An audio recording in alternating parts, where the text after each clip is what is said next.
And now, on This Week in History with Paul Waite. I am Paul Waite, and this is the Aspen Waite Tuesday morning breakfast show. Ben Phillips donating the tea and sometimes the coffee, because he's a very good chap. Thank you very much, Ben. Unselfish. Yes, I could have asked him a fact about history. So, this week, Callum, Yes, sir. we have the least facts ever since we did on This Week in History. In fact, I got so fed up doing the research, I felt like giving up. But, It's such hard work. you know, sometimes it's quality, not quantity. No, but they're not. No, this is the point as well. Not only, They're rubbish. Not only do we have a paucity of facts, they also are not particularly interesting. Well, I've got some interesting facts I found out recently. Well, that's up to you, isn't it? Yeah. I might agree with you. Well, So we'll find let's out. see where we get. We'll find out. So, we're starting off today in 1200. So, what happened before that? I think all those thousands of years something could have happened. But it could go, at the beginning of time, God created the universe. And then there was a bang. Bang! Bang, bang. And so it came to pass, the universe was formed. It expanded. Droplets emerged. Molecular structures were formed. A random series of events led to the formation of the Earth. Yes. Yes. Anyway, for that continuation of that Yes. story, yes, I think I was just like flirting with insanity there. So, in the year 1200, sunglasses were invented in China. Really? Yeah, they were called Eric Oakley's. Yeah, they're called Ray-Bans. Yeah. No, it's interesting that though, isn't it? I'd like to see what they look like. I would never have guessed that sunglasses were invented. Like, that I early. wonder how they did it. Do you know that Callum, the first Chinese takeaway was opened in Stratford-on-Avon in 1197? 1197. Yeah. Oh, you're joking. Yeah, I have. Yeah. Imagine that. Oh, I'm just going down to. Imagine Mr. Wing, like, yeah, just yeah. coming over and My horse for a kingdom for a horse. Just going down to Oh Kingdom no, for a curry. I'm not in very good form. I just had a curry. I thought of like Robin Hood stealing a curry from Packlock back in like 1200. You mean my brother's father? You mean? Yeah, yeah. So for anybody that doesn't know, my Uncle Mark was adopted by the Waites, and he actually is a Chinese baby. Yeah, and his father was called Packlock. Yeah.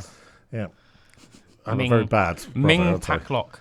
Anyway, 1397, Denmark, Norway, and Sweden sign the Union of Kalmar under Queen Margrethe. So Magret. they became a cohesive force. I think, yeah, been fairly happily for quite some time.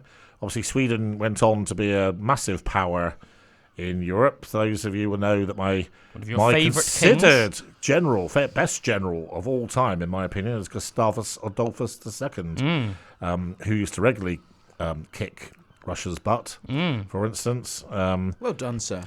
Well done, Sweden. I'm not actually conscious of ever there being a battle between Britain and Sweden. Interesting, isn't it? So someone might want to look that up. I personally don't think there was one. I would say, on the whole, historically, I mean, obviously we had the Viking invasion, the Danish invasion, the Danish army and stuff like that invading England. But since then, I would say, on the whole, relations between Britain and Scandinavia we've been almost like cousins and got on with them very well. Winston Churchill said, on the whole, and it is on the whole that these things should be judged. Yes, exactly. On the whole, yeah. Especially especially in the last couple of 100 years, I think you said, well, at least the last 100, Denmark and Norway have always been, and Britain have been very Allies for the Napoleonic Wars And in that's why we get 1810. the Christmas 1810 tree to at Christmas. From the we Norwegians. get the Christmas tree because of Norway, don't we? Yes. Yeah. Anyway, so I picked this one particularly because of the COVID situation at the moment, where it doesn't seem to matter how many people are dying, or how many people are dying because of cancer, for instance, Or which heart is disease. really now starting to seriously annoy me. And the sooner someone takes a class action against this government and wins is not a day too soon. I'm starting to get quite fed up. I actually had a man come up to me this week and told me off for not wearing a mask. Oh, really? Yeah. Where were you at the time? Just outside the shop. Wasn't even in the shop. Really? Yeah. And he's with his wife. I don't know how old he was. Over 60, maybe 70. So I went up to his wife and I said, does your husband get off on being like that, does he? And then she didn't say anything, so I went up to him and I said, does it make you feel good being like that? I said, you don't know anything about me, and I just walked off. I'm not surprised. But It's really bad, isn't it? If you get to the point where in the middle of the day you're sort of cussing somebody out in the middle of the road or whatever outside a shop, and then when they basically stand up for themselves and actually talk to you back, you just your reaction is to just sort of walk off, like suddenly you're shocked. Well, that's just awful, isn't it? Like, what's going on there? Well, anyway, so the number of black deaths, so in 1665, the number of black deaths in June was recorded at 6,137 people.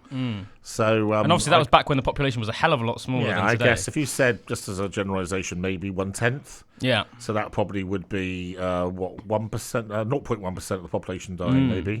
Something like that. So, and of course, this is a serious thing, not a, as they were saying on Talk Radio yesterday, there have been years where more people have died of flu. Yeah. In fact, the number, it's ridiculous.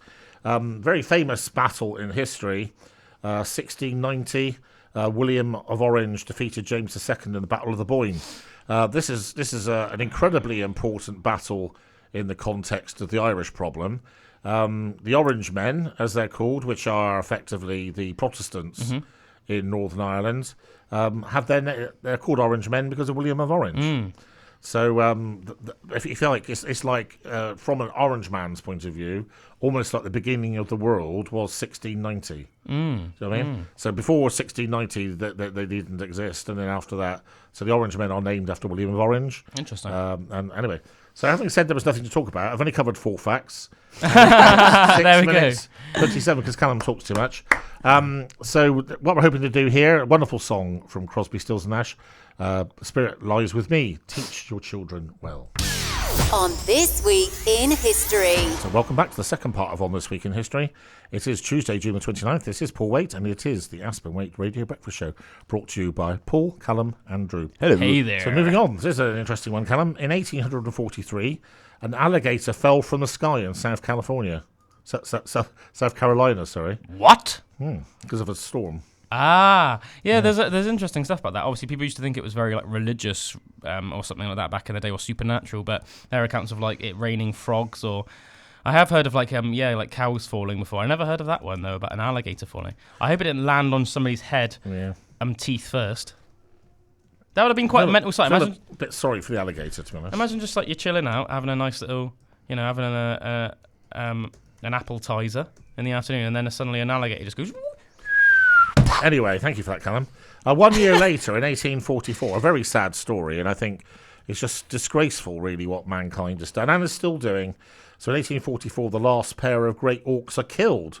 So they actually killed auks, which lived in New Zealand, I think, didn't they? Meat's back on the menu, boys. Yeah. New Zealand? Oh, so that's where Lord of the Rings was filmed, isn't it? Big birds. So, thank you for your intelligent input into that. In 1862, Charles Dodson, who was he, Callum? Charles Dodson, I don't know. Lewis Carroll. Lewis Carroll?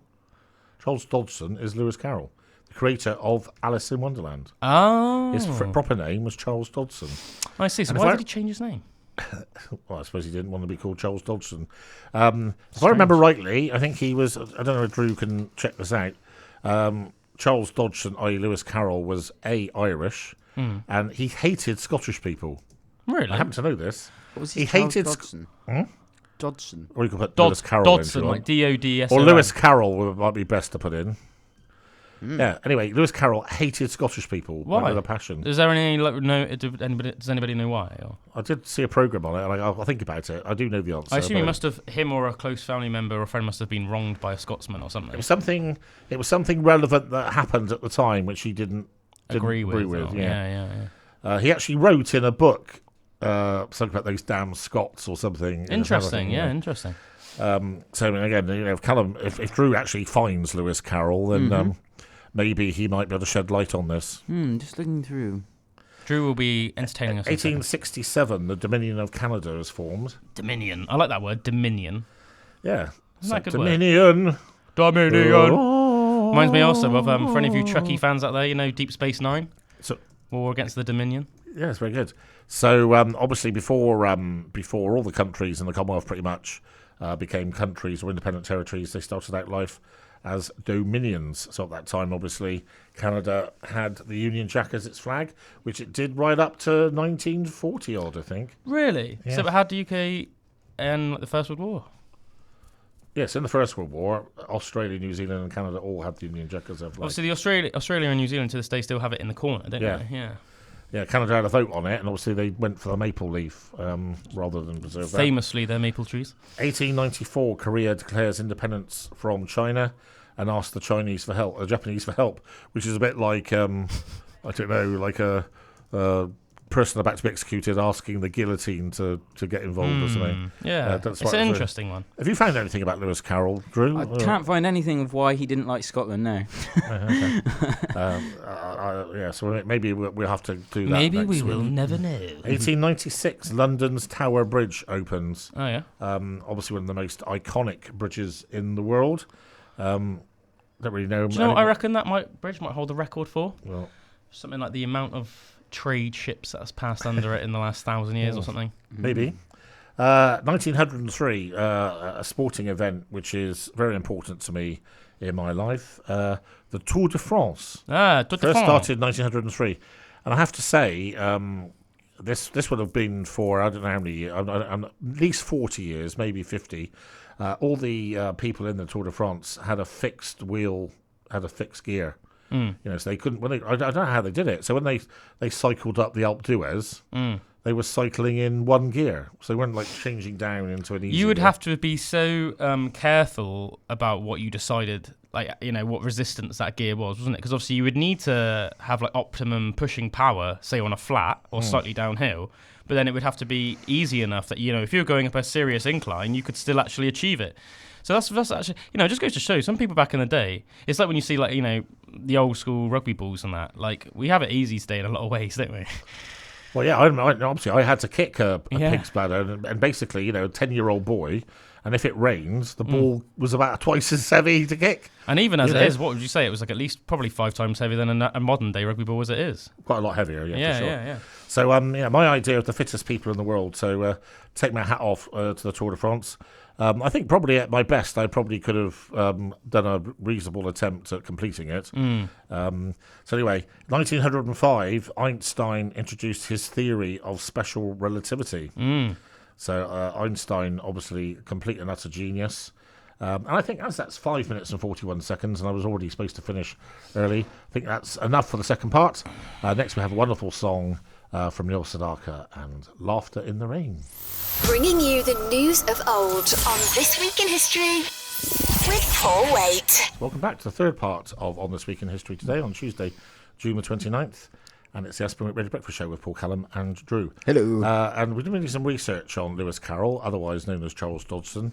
And Callum did manage to find a quote where he basically said, "Don't hate the English, hate the Scots." Yeah. Is one of his Doesn't quotes. go into like why though he said that, or like why he even came to the this idea about his dislike of the Scots. And Drew was saying he was also a famous inventor, wrote various books on mathematics. Didn't you say he was a dean or something? Deacon. He was a deacon. That's right. Yeah. And also, he apparently absolutely hated his fame, which is, I theorised, maybe that's why he created an alias. 1908.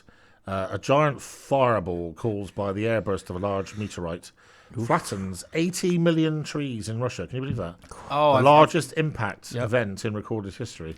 I've heard about that. And what was interesting is I don't think that because Russia is so vast, even though it was like the biggest one ever in history, nobody even really knew what was going on for like weeks or maybe even months. I think there were some little houses and little villages where the windows blew out. But like it was almost like a mystery at the time. Why did that happen? And it wasn't for like What's amazing, you just think, if that had happened 3,000 miles to the if that happened in west, Moscow, it would have wiped out Moscow. But if it happened 3,000 miles to the west, it would have taken out. They probably would have taken out all of England, probably, maybe. A massive portion, yeah. Anyway, 1934. Let's see. I don't know whether Callum's going to know this or not.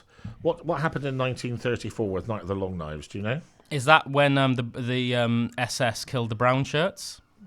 No, it's the SA. Yes, so Ernst Röhm, who was the founder of the SA, I never really understood this. I actually studied it at school at history, but I've never really totally understood exactly why the Nazis used the SS to obliterate. Well, if you like, yeah. it well, was the brown like shirts were the Nazis as well, weren't they? That's a weird thing. Well, they were like the original the original yeah. Nazis. Ernst Röhm himself was a rather seedy character. I think he was a homosexual He was a seedy homosexual. No, he did have very poor morals. I know That's that. not to imply that And all he was homosexuals are he was killed in his bed. I know that. Anyway, so 1934, Night of the Long Knives. 1937, the UK launched the world's first emergency call service. All right. 999. So, Sorry, what year was that? 1937. Okay. So that's the first time in the world that there was an emergency call service. How many people even had phones though back then? I suppose there would have been public telephone boxes if you really needed Couple of one. thousand, I reckon. Yeah. 1938, Superman first appears. Oh, nice. So I wonder if he realised that. Do So you think before 1938, Superman didn't know so he that's was when Superman? the comic, so that's when the first comic. I'm trying to be funny, mate. Yeah, sorry, I know. I'm sorry I haven't acknowledged your humour. I'm so interested in the actual content of what you're saying that I'm being boring. Yeah, so in Marvel, he was first. No, introduced in not whatever. Marvel. In DC. Okay. DC. So that was the first comic that was released with Superman. Yeah. Yes. I see. 1940, the Germans began the invasion of the Channel Islands. It's something that's not really taught or understood. There's a fabulous film about, I think what's called the Breakfast Club or something in Guernsey. Came out about 2 or 3 years ago with Lily. What's her name in? I've forgotten her name now. A very beautiful girl. Been in the Is news it a lot. Evangeline Lilly? No, not her. No, it's not. That's somebody else. That's Toria. Very sad film actually. So obviously one of the things that happened is the Jews on the Channel Islands were obviously deported, most of them. That's awful. And there's a lot of collusion. I have to say, I actually don't know much about the Channel Islands being invaded. So they were actually completely taken over by the Nazis, were they? Yeah. And I suppose 5 years. I suppose it's very hard, very hard for Britain to do this. So it might be almost like a silly thing to question. But why couldn't Britain do more to defend them? Just so strategically hard. Just because of where they're situated. Yeah, sure. Anyway, so as we only have a bit of time left, Callum. Very important moment in history, actually, and I think one of the sort of decision that a great leader has to make, a very difficult decision, but the right one, in my opinion. In 1940, Britain destroyed. Drew will be surprised by this. In 1940, Britain destroyed the French battle fleet at Oran in Algeria. And the backstory to this is obviously the Germans have invaded France. Effectively, the battle fleet is under the control of the Vichy government of France, who are effectively colluding with the Nazis. Britain basically said to the French, "Give us your ships, right? Because we don't want you. Yep. We don't want them, on the seas, because there's a danger. That Basically, the Nazis will take them over. You will fight against us, whatever. Surrender them to us." The French said no. So we scuttled them. No, we actually Destroyed them. we destroyed every single French ship, and that included killing thousands of Frenchmen. The French, actually, there are Frenchmen to this day who haven't got over that. So, obviously, so on the face of it, we did that to, you could say, our ally, or was it? But by that point, they weren't our ally. Yes. Do you know what I mean? Anyway, 1948, the last British troops left Israel. So, if you want to read more about that, or if you find it easier to watch a film, then do read or watch Exodus, which sums it up. I have a lot of difficulty with this period in history because obviously Britain was one of the biggest benefactors and protectors of Jews during the war, and then obviously quite a large number of British soldiers were killed by effectively Israeli freedom fighters. So that's an interesting one. 1974, something I find quite interesting. So I just show my knowledge of Welsh. This county in Welsh is called Sir Fynwy, which is Monmouthshire. So Monmouthshire has consistently over history gone in and out of England. So in 1974, Monmouthshire became part of Gwent and became part of Wales. So before 1974, it was in England. I think it was Monmouthshire. I remember driving through it before, and it was like literally like 1 minute I'd be driving through Wales, the next minute I'd be driving through England, the next minute through Wales again. Gloucestershire and Monmouth, that is. Yeah. Anyway, last fact today: the great man, maybe the greatest rugby player of all time, and also a wonderful human being, almost untackleable. Jonah Lomu. Jonah Lomu, 1994, became the youngest ever All Black at 19 years and 45 days against France. An absolute legend of a man. So that's it. Hope you enjoyed this week's On This Week in History. So I basically said to Drew, I can't talk for 18 minutes today, and I talked for about 27. So there we are. So next, one of my guilty pleasures. Absolutely love this song. Hope you do too. Land of Make Believe. And Available now on iTunes, Spotify, Google Podcasts, and at AspenWaiteRadio.com.